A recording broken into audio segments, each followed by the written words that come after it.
Bismillahirrahmanirrahim. Assalamualaikum warahmatullahi wabarakatuh.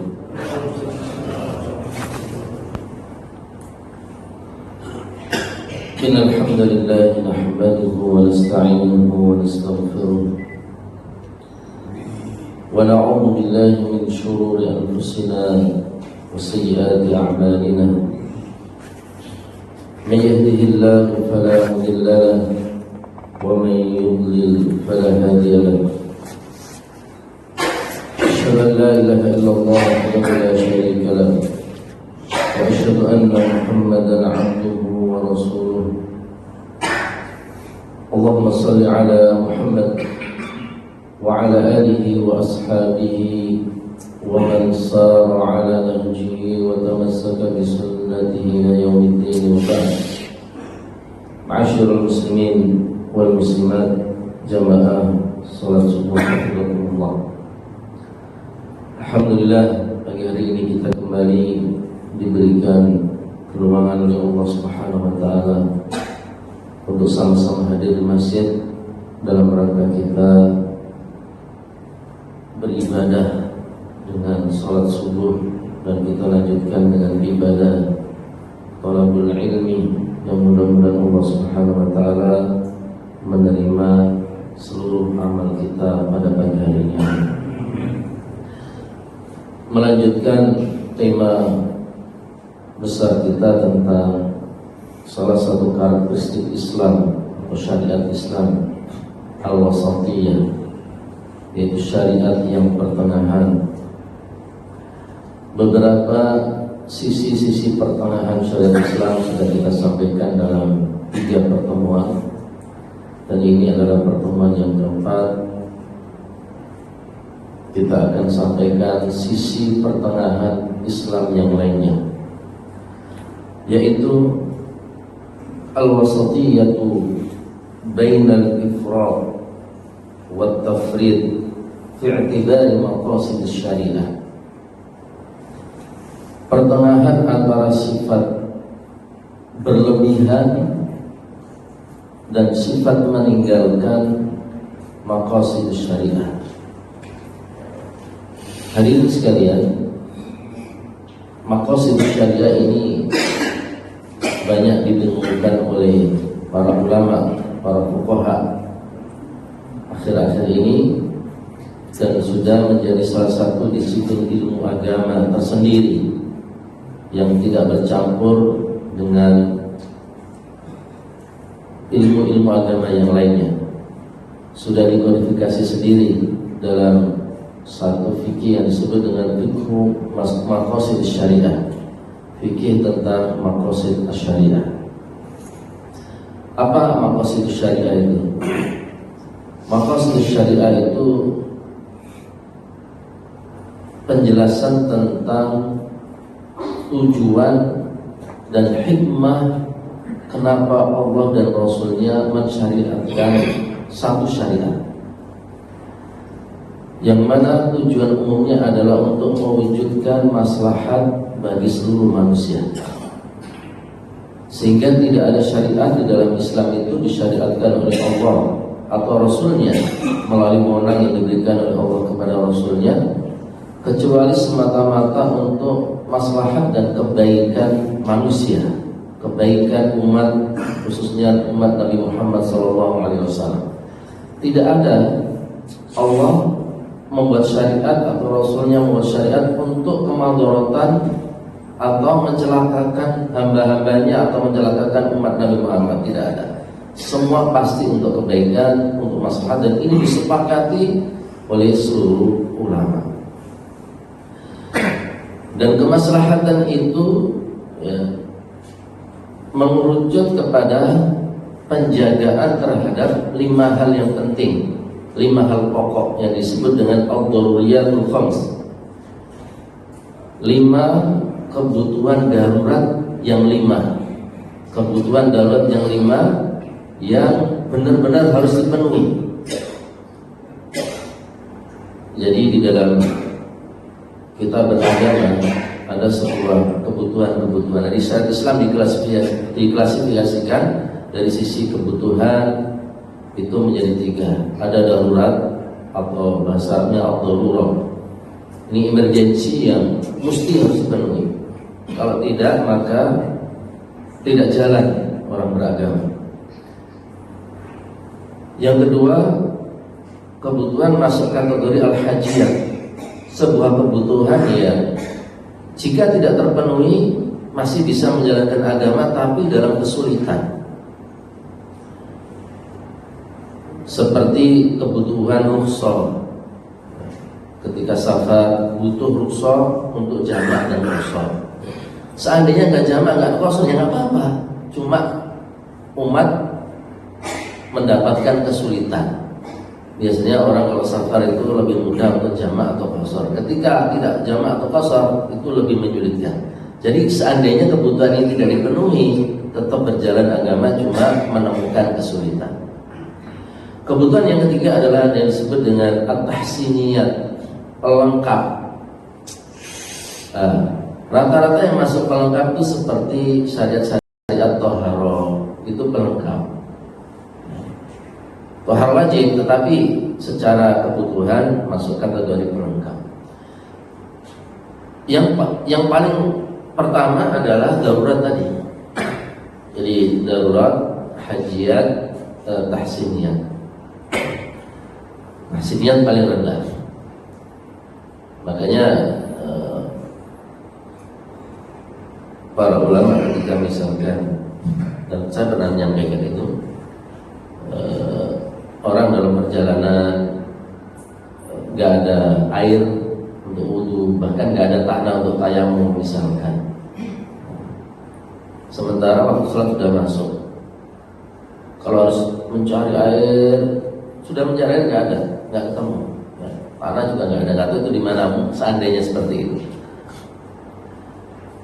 apakah tetap sholat? Apa nunggu sampai ketemu air atau tanah? Kan tetap sholat meskipun nggak tohara. Karena tohara itu tahsiniyat. Sementara sholat itu menjaga agama, kebutuhan darurat. Menjaga agama, sholat harus diutamakan ketimbang sekedar apa? Daripada mencari air atau tanah sampai ketemu sementara waktu sholat lewat. Mendingan menjaga waktu sholat di waktunya, daripada nanti gara-gara mencari kemana-mana waktu sholat lewat. Nah, itu karena bertentangan antara darurat dan tahsiniyat. Daruratlah yang dimenangkan atas tahsiniyat. Maqasid syariah itu merujuk pada penjagaan kebutuhan darurat 5 paling utama, yaitu hifdzuddin, menjaga agama, hifdzul nafas, menjaga jiwa, hifdzul aqli, menjaga akal, hifdzul almal, menjaga harta, wa hifdzul nasab, menjaga nasab. Ini 5 hal yang dikerucutkan oleh para ulama sebagai kesimpulan dari semua syariat Allah Subhanahu wa taala itu tidak lepas dari upaya untuk menjaga 5 hal ini. Maqasid syariah yang merupakan hikmah, tujuan atau hikmah di mana Allah dan Rasulnya mensyariatkan Islam ini atau mensyariatkan syariat, perlu diperhatikan di dalam menetapkan hukum, tetapi tidak boleh berlebihan. Makanya pertengahannya adalah memperhatikan maqasid syariat, tetapi tidak boleh ghulu, berlebihan sehingga meninggalkan nas, meninggalkan dalil. Ya, ada dalil nas, ada maqasid syariat. Maqasid syariat itu sesuatu yang disimpulkan melalui pemahaman tujuan Allah, hikmah Allah mensyaratkan ini apa dan sebagainya. Sementara nas itu dalil dari Quran atau Sunnah. Maka sikap pertengahannya adalah, kan dalam memahami nas pun terkadang kita harus memperhatikan maqasid syariat biar pemahaman kita terhadap nas itu lurus. Namun harus pertengahan. Jadi tidak meninggalkan maqasid syariat demi sekedar menjaga nas. Juga tidak sebaliknya. Ya. Mengesampingkan nas demi maqasid syariah. Tidak boleh. Harus pertengahan. Bahkan kalau seandainya bertentangan antara nas dan maqasidus syariah, maka tentunya nas yang harus lebih diperhatikan. Tapi dalam situasi yang sifatnya nasnya itu donni, nasnya tidak qat'i, tidak pasti. Karena sebagian nas itu tidak qat'i, tidak pasti penunjukannya atau dalalannya kepada hukum, maka di sini bisa mempertimbangkan keduanya antara maqasidus syariah dan nas. Contoh misalkan ya mas sekalian, maqasidus syariah, sebagian orang menyimpulkan maqasidus syariah dari disyariatkannya hijab, menutup aurat, jilbab bagi wanita. Ada yang mengatakan maqasidus syariahnya adalah untuk kepantasan umum. Jadi yang pantas bagi wanita yang menutup aurat, itu yang pantas, menutup seluruh badannya kecuali muka dan tangan. Jadi hikmah kenapa Allah mensyariatkan hijab atau jilbab atau menutup aurat bagi wanita, demi kepantasan umum, orang memandang itu biar pantas, dan wanita itu biar pantas sebagai wanita tertutup auratnya. Ini kemudian ditonjolkan dan mengesampingkan nas. Ini kalau orang mensikapi maqasidus syariah berlebihan, sehingga yang lebih menonjolkan maqasidus syariah daripada nas. Nas mengatakan dalam sebuah hadis Rasulullah SAW mengatakan, al-mar'atu idza balaghatil makhid fala yura minha illa hada wa hada. Wanita itu kalau sampai sudah balik, maka tidak boleh terlihat kecuali muka dan telapak tangan. Berarti yang lainnya harus ditutup. Ini nas. Sementara maqasidus syariah mengatakan tujuan atau hikmah disyariatkannya menutup atau jilbab atau hijab bagi wanita itu adalah demi kepantasan umum. Maka oleh sebagian orang yang terlalu hulu, berlebihan menerapkan maqasidus syariah, mereka dalam satu situasi tertentu terkadang mengesampingkan nas demi maqasidus syariah. Lalu mereka mengatakan, karena maqasidus syariah daripada jilbab itu adalah kepantasan umum, maka kepantasan umum itu setiap zaman beda-beda. Kepantasan umum di zaman Nabi ya menutup aurat, tapi kepantasan umum zaman kita kan bisa berbeda. Kepantasan umum zaman kita bisa jadi membuka rambut. Wanita-wanita lebih pantas membuka rambut daripada berjilbab, apalagi di negeri-negeri yang orang tabu dengan syariat Islam. Maka yang pantas apa? Yang pantas apa? Membuka rambut. Kayak begini kebablasan penerapan maqasidus syariah yang tidak pertengahan, yang kebablasan, yang tidak memperhatikan nas. Nanti di Papua kepantasan umumnya apa Pak? Di Papua di hutan Pak. Kalau hidup di Papua di hutan, yang pantas apa bagi wanita? Nah, kalau ukurannya kepantasan umumnya orang Papua di hutan, pakai apa berarti? Buka aurat kan? Cuma yang ditutup bagian yang vital aja. Maka nggak bisa kita hanya berpegang pada maqasidus syariah yang hanya disimpulkan oleh ulama dan mengesampingkan nas. Maka nggak boleh maqasidus syariah bertentangan dengan nas. Boleh mempertimbangkan maqasidus syariah, tapi jangan sampai bertentangan dengan nas. Nas itu kan dalil dari Quran dan Sunnah, tentu harus lebih dipegang ketimbang sekedar maqasidus syariah yang merupakan kesimpulan ulama.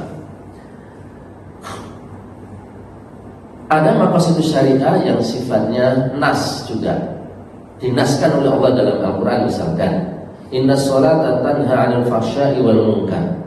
Sesungguhnya sholat itu mencegah perbuatan keji dan munkar.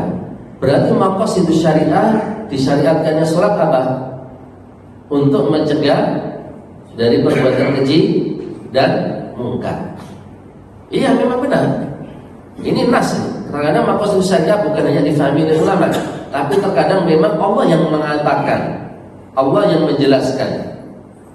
Yaitu diantaranya masalah sholat tujuannya adalah untuk mencegah manusia dari perbuatan keji dan munkar.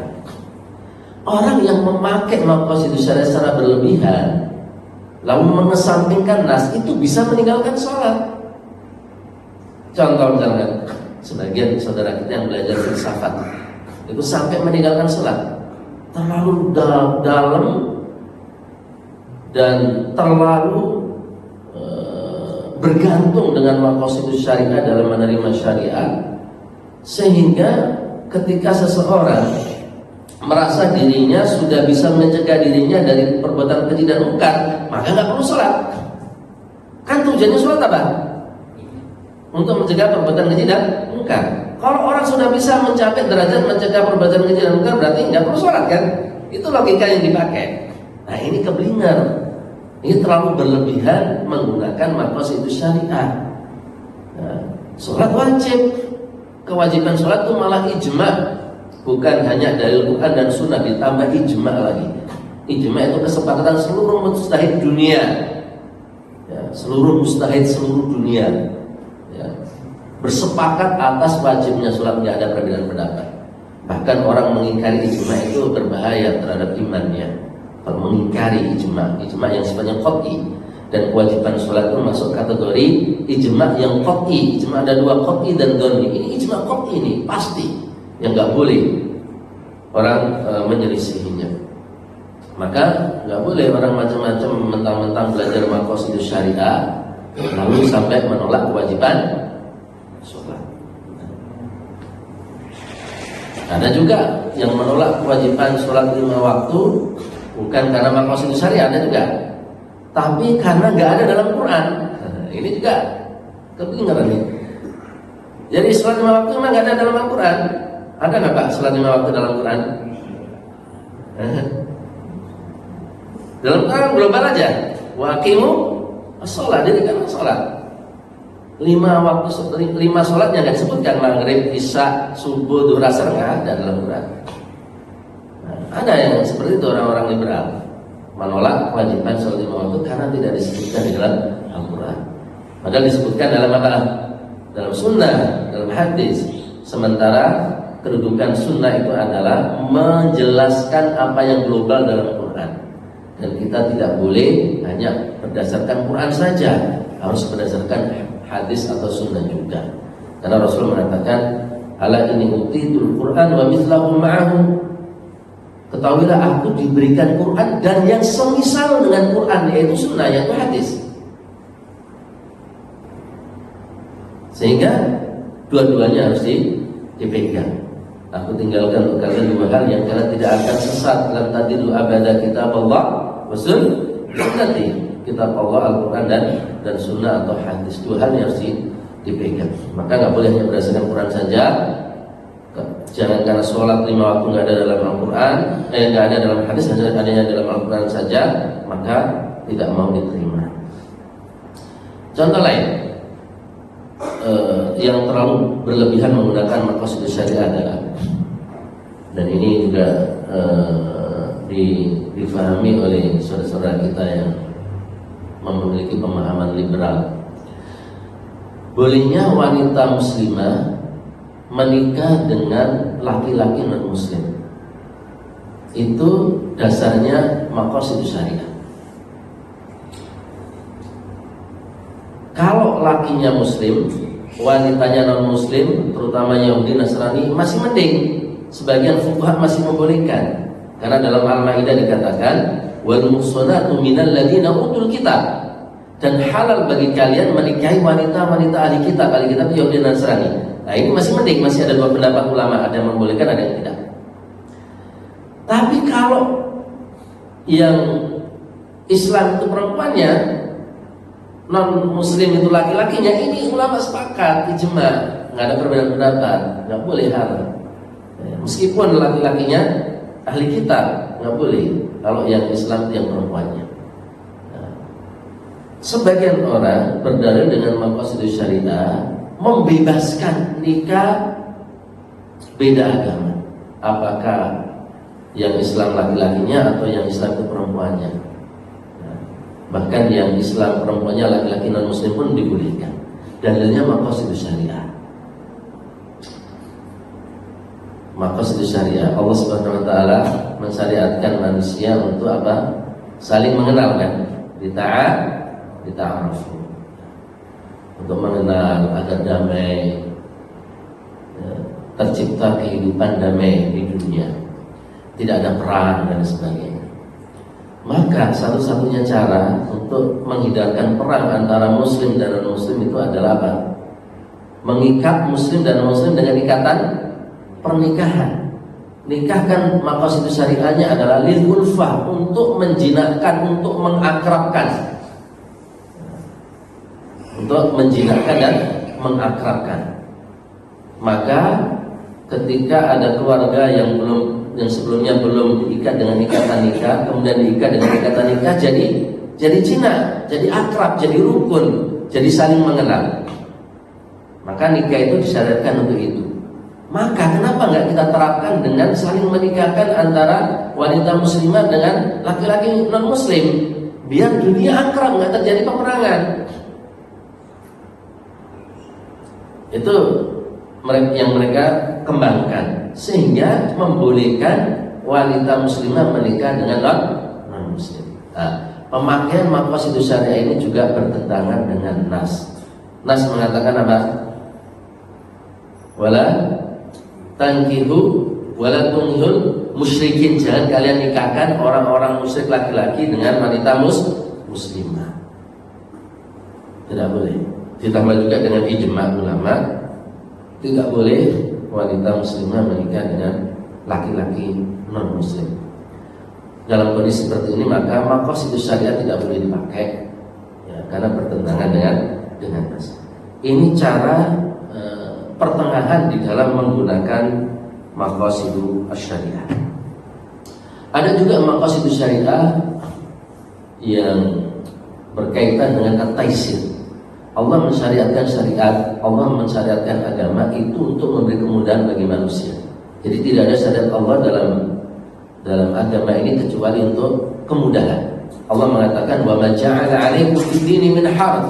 Allah tidak menjadikan di dalam agama ini sesuatu yang menyulitkan kalian, sehingga karakter dan maqasidus syariah diantaranya adalah at-taisir, memberikan kemudahan. Semua syariatnya harus mudah, dan memang Allah memudahkan syariat Islam itu. Inna dina yusrun, kata Nabi, agama itu mudah. Wala yushadda hadha din illa ghalaba. Barang tidak ada yang berusaha untuk melawan agama dengan cara mengambil yang sulit-sulit kecuali dia akan dikalahkan. Maka at-taisir ini maqasidus syariah. Kemudahan, memberikan kemudahan itu adalah di antara maqasidus syariah. Maka jika ada syariat yang sulit, maka harus dirubah demi kemudahan. Itu dalam pikiran orang yang terlalu berlebihan dalam menggunakan maqasidus syariah. Dalam situasi-situasi tertentu boleh orang mengambil yang mudah, ya, seperti dalam safar yang mengambil rukhsah, boleh mudah, jamak qashar boleh, atau tidak berpuasa lebih mudah, boleh. Karena memang ada nas, ada dalil yang membolehkan untuk itu. Tapi jangan dipakai secara bebas. Maqasid kemudahan itu jangan dipakai secara bebas. Jangan dipakai pada masalah-masalah yang sudah qat'i, sudah pasti, nggak bisa dirubah. Contoh misalkan, sebagian orang, bahkan sebagian yang mengaku ahli ilmu, itu mencoba mengotak-atik waktu haji. Karena gara-gara waktu haji yang tidak bisa dirubah inilah umat Islam mengalami kesulitan dalam haji. Kuotanya apa? Panjang, ya kan? Kemudian kalau toh sudah dapat kuota, nanti hajinya padat, berdesak-desakan, semua orang ngumpul jutaan. Coba seandainya waktu haji itu dipecah-pecah, gak di satu waktu saja. Wukuf jangan hanya di 9 Dzulhijjah. Kan wukuf cuma 9 Dzulhijjah aja, gak ada di waktu yang lain. Nah, kenapa gak diletakkan waktu wukuf itu di seluruh hari-hari haji? Hari haji kan ada 3 bulan, Syawal, Dzulqa'dah, Dzulhijjah. Nah, itu waktu haji. Orang tanggal 1 Syawal sudah mulai boleh niat haji. Terakhir sampai sebelum masuk 9 Dzulhijjah. Pas 9 Arafah itu masih boleh niat haji. Jadi langsung ke Arafah. Kenapa nggak dipecah di hari-hari itu? 1 Syawal, 2 Syawal, 3 Syawal. Jadi biar orang tidak berdesak-desakan di 9 Dzulhijjah dalam wukufnya. Satu sisi masuk akal logikanya, secara logika. Iya ya, biar bisa nggak padat dan kuota nggak terlalu jauh panjang nunggunya. Tapi ini bertentangan dengan nas. Nabi mencontohkan wukuf di Arafah itu tanggal berapa? 9 Dzulhijjah. Nggak ada yang lain. Hari Arafah dia 9 Dzulhijjah saja, di mana orang disunahkan berpuasa. Nggak boleh diganti dengan yang lain. Ini perkara yang jelas qat'i, yang seluruh ulama dulu nggak ada perbedaan pendapat untuk bahwa wukuf dia 9 Dzulhijjah, nggak boleh di waktu yang lain. Jangan kemudian sekarang ada orang berusaha mengotak-atik untuk merubah dari 9 Dzulhijjah ke tanggal yang lain. Siapa dia?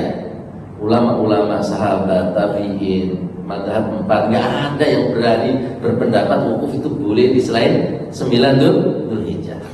Maka jangan sampai berlebihan menggunakan maqasidus syariah.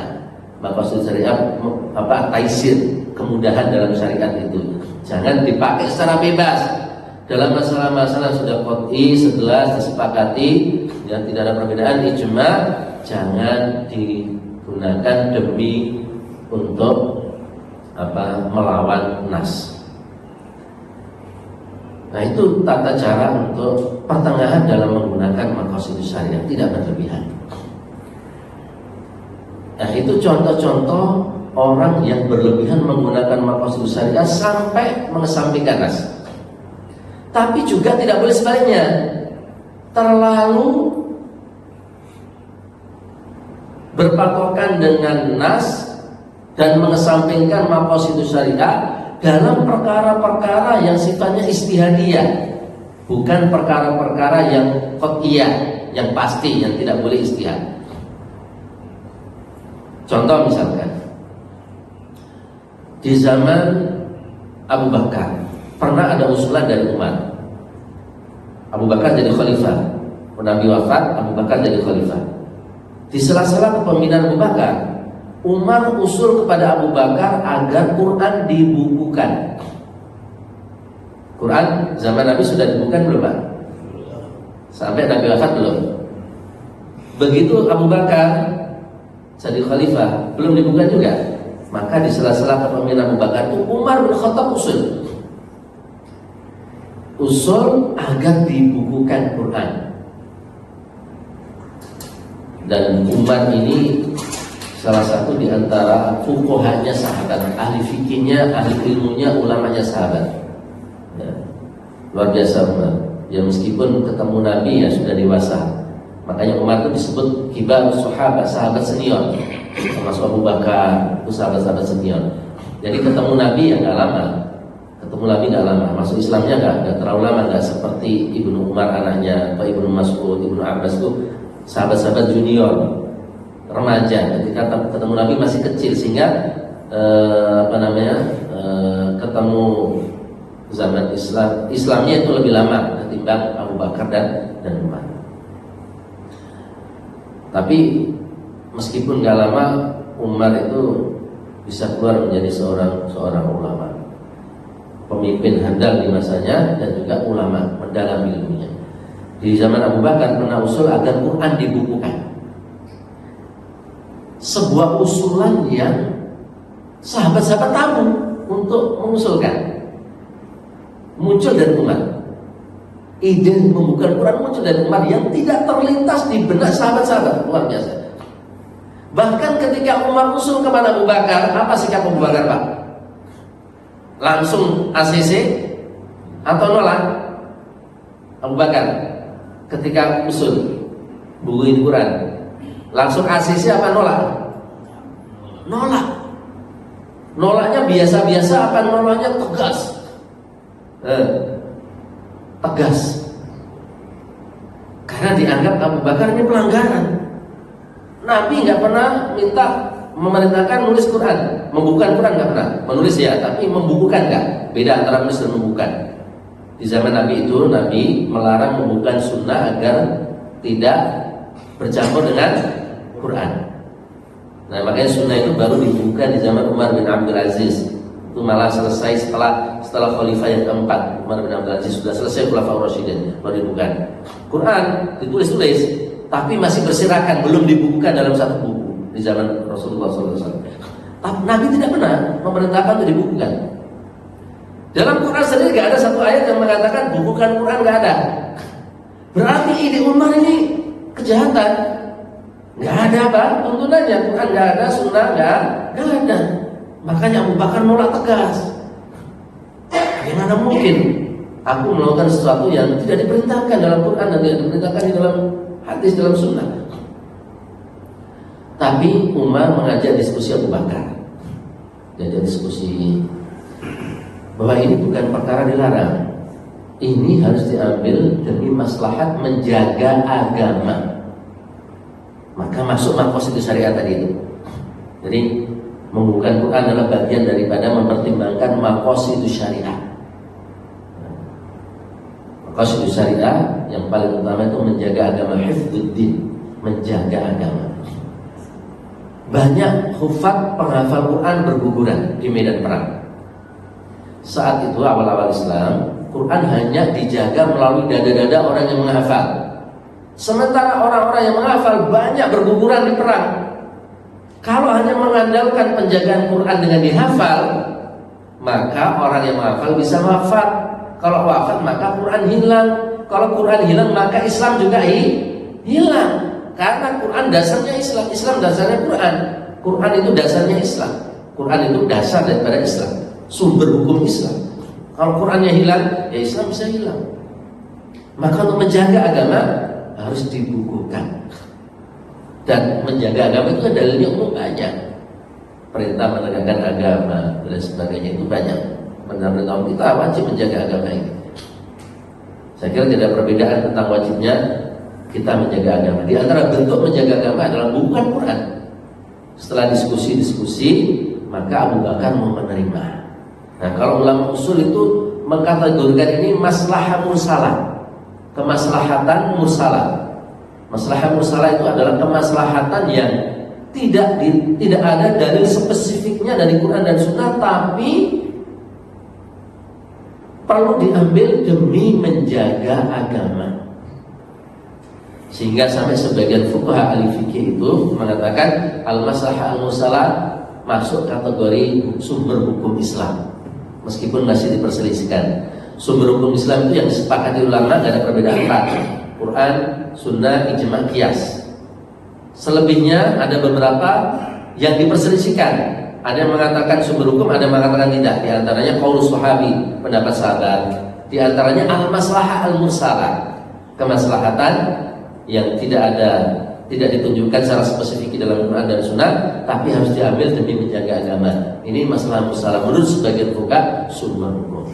Setelah Abu Bakar mendengar penjelasan Umar, mau menerima ACC dibukukan Quran. Jadi awalnya Abu Bakar gak mau mempertimbangkan maqasid syariat, terlalu berpatokan dengan nas, dengan dalil. Ada nggak dalilnya? Gak ada ya gak mau. Tapi kata Umar, ini masuk maqasid syariah, gak perlu dalil spesifik, perlu diambil demi menjaga agama. Maka Abu Bakar jadi ke pertengahan, yaitu mempertimbangkan juga maqasid syariah dalam konteks yang tepat. Memang konteksnya itu adalah konteks yang tidak bertentangan dengan nas, tidak bertentangan dengan ruang-ruang kosong, ruang yang memang peluang untuk ijtihad, dan dikuatkan dengan dalil-dalil umum dalam Quran Sunnah yang memerintahkan umat ini menjaga agamanya.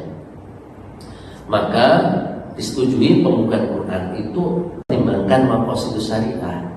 Kalau tidak mempertimbangkan maqasid syariah, nggak jadi dibuka Quran itu, karena nggak ada tuntunannya dalam Quran dan Sunnah. Maka diperintahkanlah Zaid bin Sabit untuk memulai memimpin pembukaan Quran. Saat diinstruksikan oleh Abu Bakar berarti kan presidennya, presiden pemerintahan Islam di Madinah. wahai Zaid bin Sabit, kamu harus pimpin pembukaan Quran. Berarti menteri ini. Kalau menteri ada instruksi dari presiden, Pak, itu langsung nerima apa? Mikir-mikir dulu. Biasanya, Pak. Langsung. Jangankan yang diinstruksikan, Pak, yang nggak diinstruksikan dilakukan untuk cari muka, kan? Ya, sebagian orang.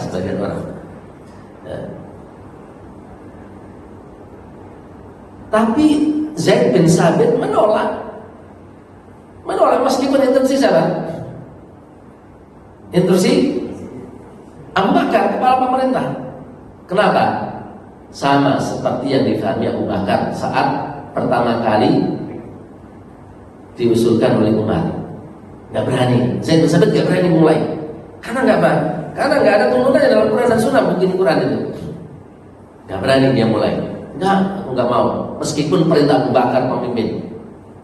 Karena bagi Zaid bin Sabit, dia lebih takut kepada Allah. Luar biasa. Tapi dijelaskan lagi bahwa ini bukan sesuatu yang dilarang. Ini mempertimbangkan maqasid syariah, yaitu diantaranya menjaga agama. Karena kalau Quran nggak dibukukan, hanya dihafal saja, penghafal wafat hilang Quran dan seterusnya. Dan juga pakai dalil-dalil umum pentingnya menjaga agama.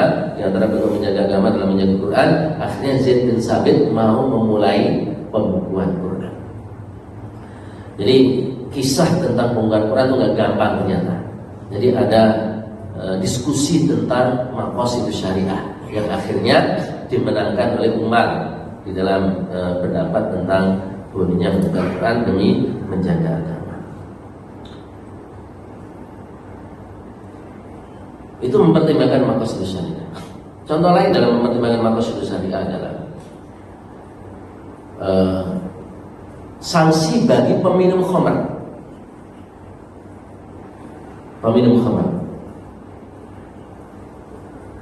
Orang yang minum khamr itu di zaman Abu Bakar dicambuk 40 kali.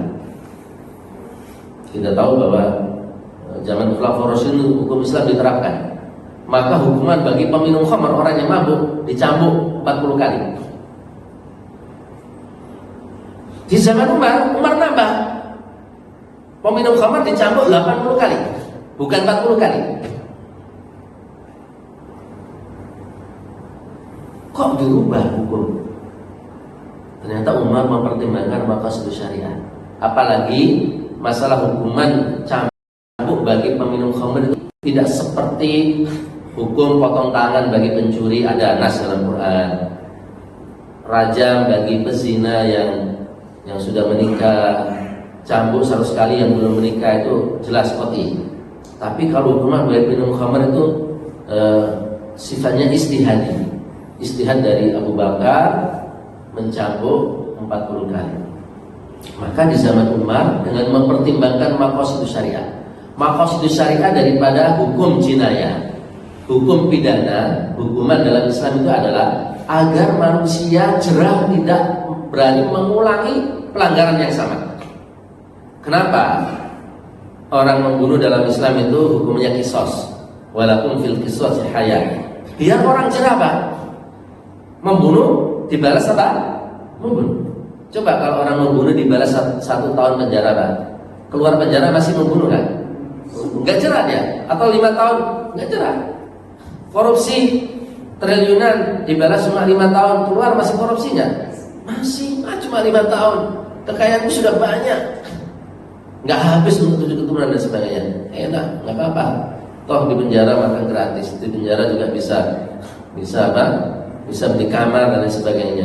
Bisa kan di TV sering kita lihat, bisa beli kamar yang bagus kan, ada yang bisa seperti itu. Enak, maka nggak jerah. Maka dalam hukum Islam mencuri potong tangan, jerah orang. Jadi maksud syariah seperti itu. Orang kenapa disyariatkan hukuman? Biar orang jerah. Hukuman yang membuat orang jerah untuk mencuri ya potong tangan. Zina ya dicambuk 100 kali yang belum menikah. Kalau sudah menikah, dirajam sampai mati. Udah nggak ada jalanan kecuali dirajam. Kecuali dia tidak dirajam dan bertaubat kepada Allah Subhanahu Wa Taala, menghindari hukuman, nggak mau mengaku, ya sudah. Itu jalannya adalah bertaubat kepada Allah Subhanahu Wa Taala. Tapi hukuman Islam itu tujuannya agar orang jerah. Minum khamr di zaman Abu Bakar dicambuk 40 kali biar orang jerah.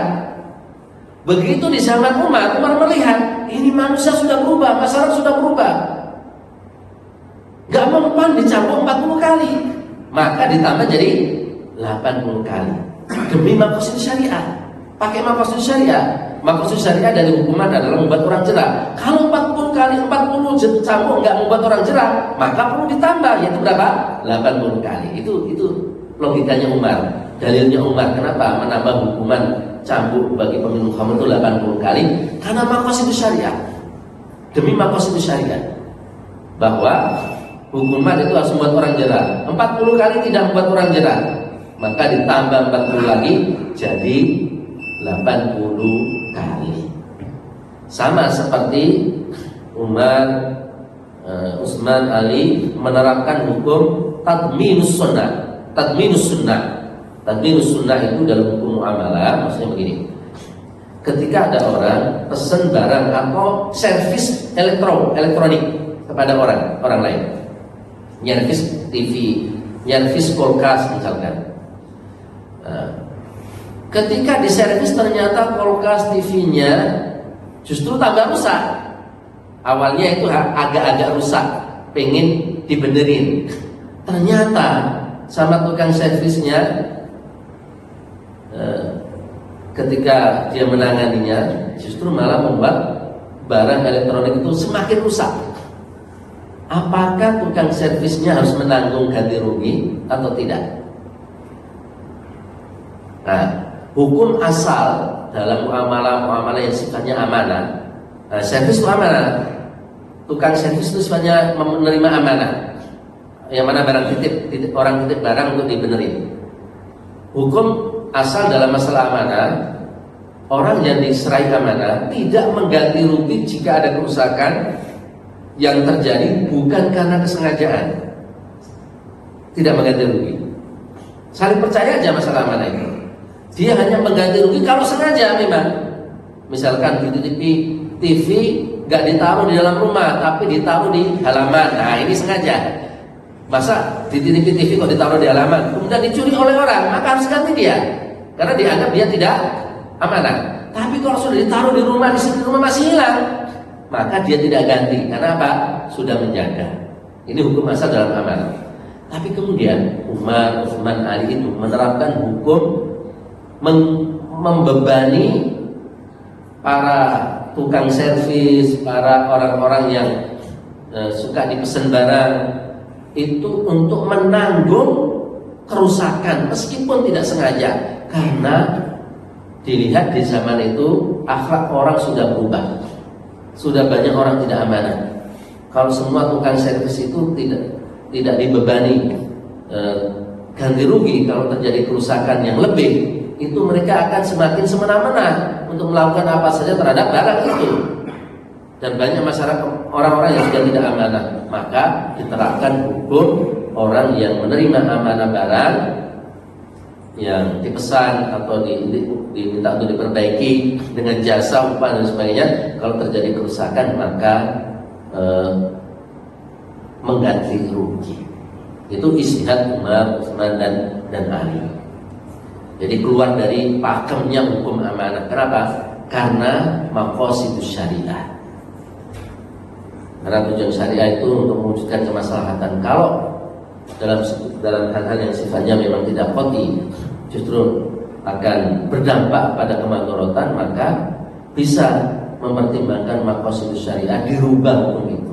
Makanya keluar sebuah kaidah taghayyurul ahkam bi taghayyuril azman. Hukum bisa berubah karena perubahan zaman, terutama dalam masalah-masalah tidak qati, tidak usuliyah, masalah-masalah sifatnya istihadiyah.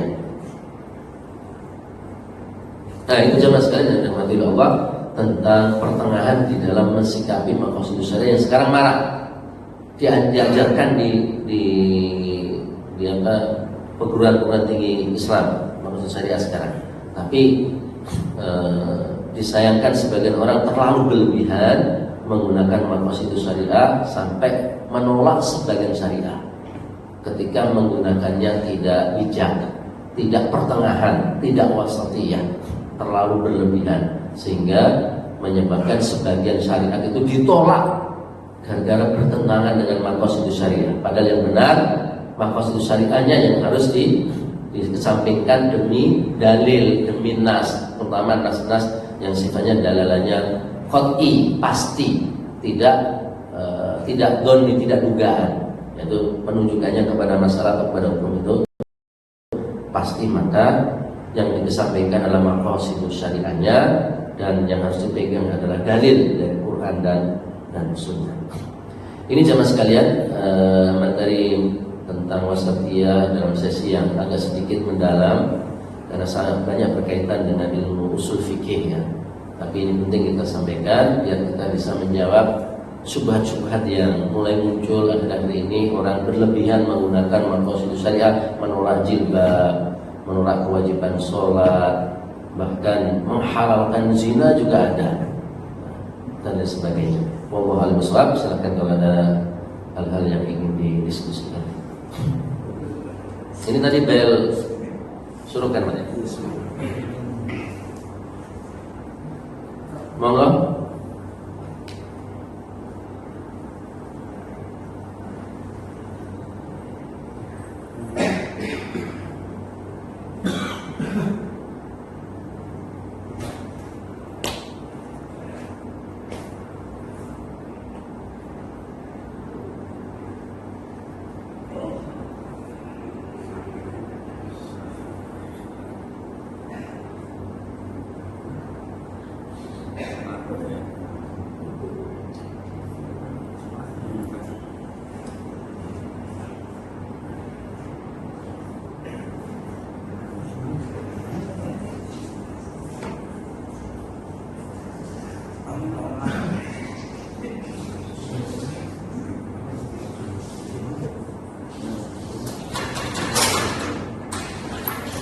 Nggak ada Pak.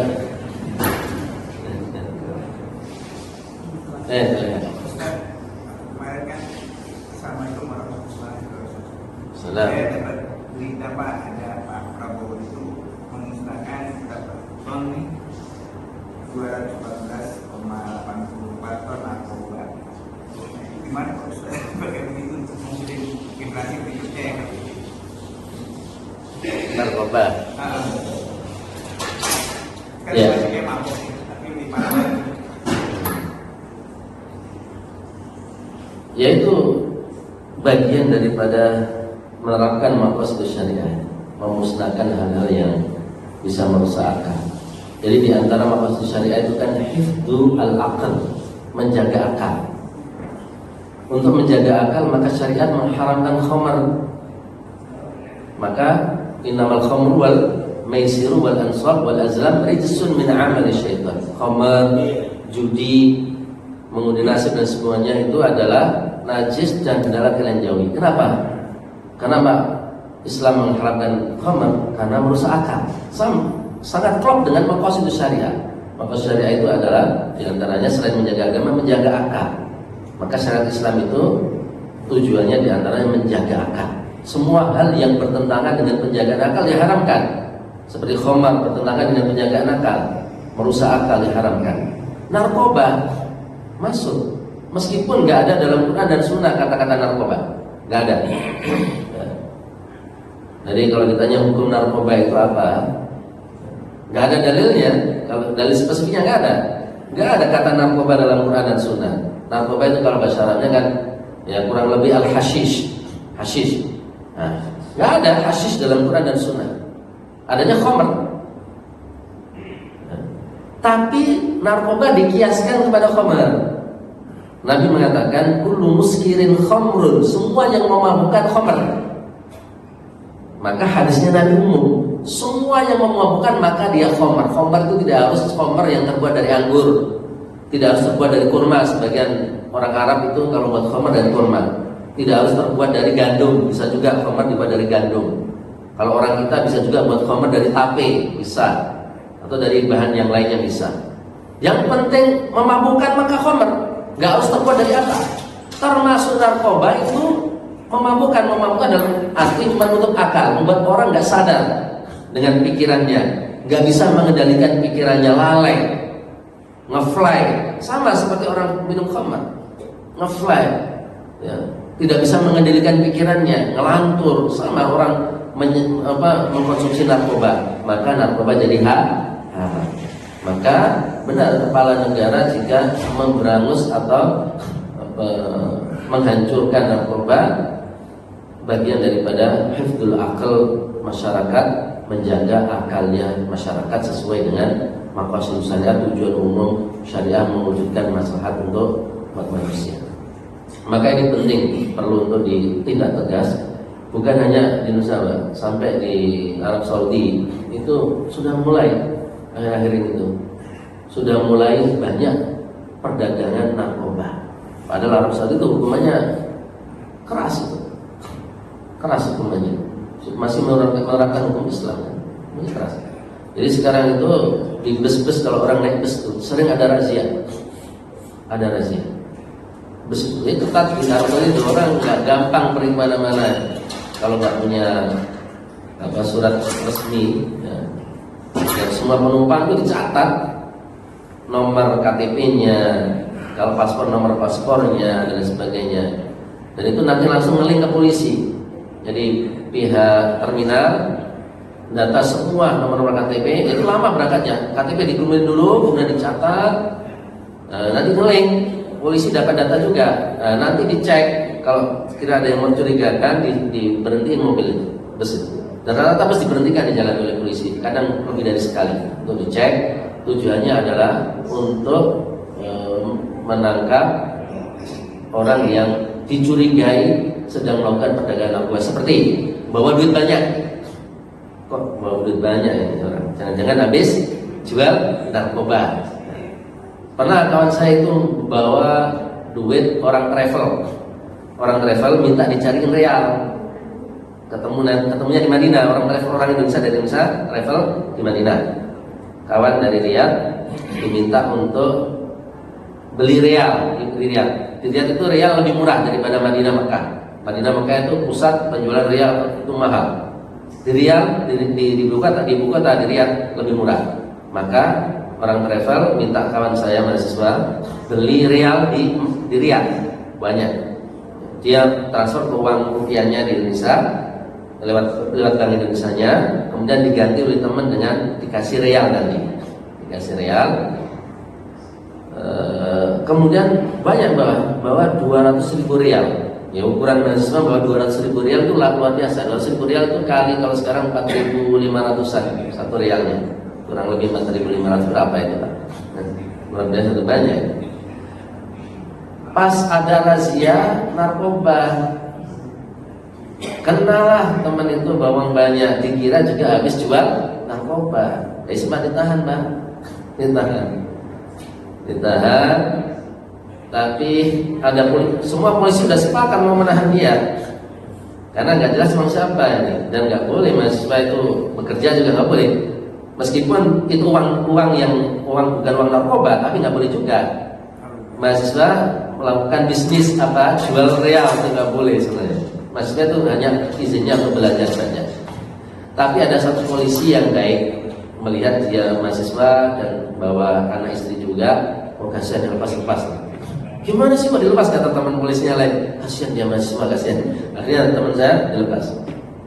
Saking ketatnya sekarang Pak. Sekarang ini belum lama ini kawan, informasi dari kawan yang habis ditangkap. Jadi luar biasa, tegas sekali. Nah, kalau di Indonesia masih belum sampai razia, susah juga razia. Kalau di Arab Saudi gampang, karena jalan itu nggak banyak. Jalan antar kota ya satu, yang jalan lebar itu ya Bapak kalau lagi umroh perjalanan antara Madinah Mekah itu yang lengang itu, maka gampang razianya. Kalau di kita kan orang ada razia ya masuk jalan-jalan dalam banyak. Kalau di sana susah. Kalau di sana gampang, di sini susah orang. Dan terlalu padat juga di sini ya. Maka paling tidak razianya lewat ini, mengendus lewat percakapan, lewat teleponnya dan sebagainya. Jadi penting Pak, menjaga maqasid syariah dalam bentuk menjaga akal ini karena demi kebaikan generasi. Kalau orang sudah kecanduan narkoba susah melepas. Istilahnya itu orang candu narkoba belum makan nasi sehari, 2 hari, 3 hari, 3 hari, 4 hari belum makan. Berarti lapar kan Pak? Belum makan. Lalu ditawari, lapor berapa hari nggak makan, ditawari mau pil apa, nasi padang, lauk rendang. Itu pilih apa Pak? Biasanya orang candu narkoba pilih pil Pak, mending nggak makan. Iya, kalau sudah candu ngefly itu susah lepasnya, susah. Maka bisnis dan perdagangan narkoba ini harus benar-benar diputus.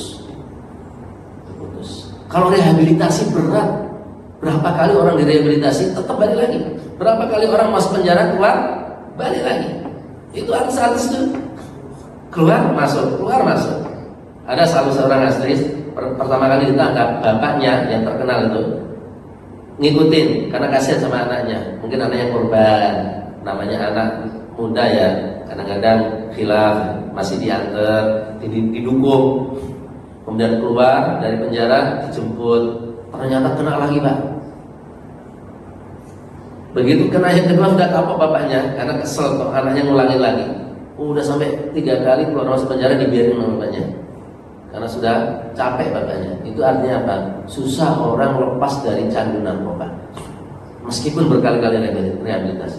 Rehabilitasi di penjara, ternyata di penjara ada bisnis narkoba juga ternyata. Ada jualan ternyata. Nah itu yang belum tertangkap ini. Ternyata jualan di dalam. Kan susah kan?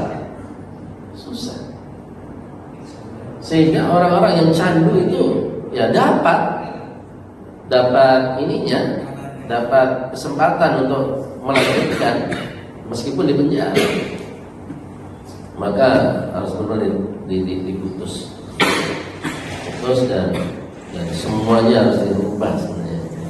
Mudah-mudahan pemimpin negara kita bisa berhasil untuk menutup dan memberangus itu semua. Wallahu a'lam bishawab. Kita tutup dengan kafaratul majlis. Assalamualaikum warahmatullahi wabarakatuh.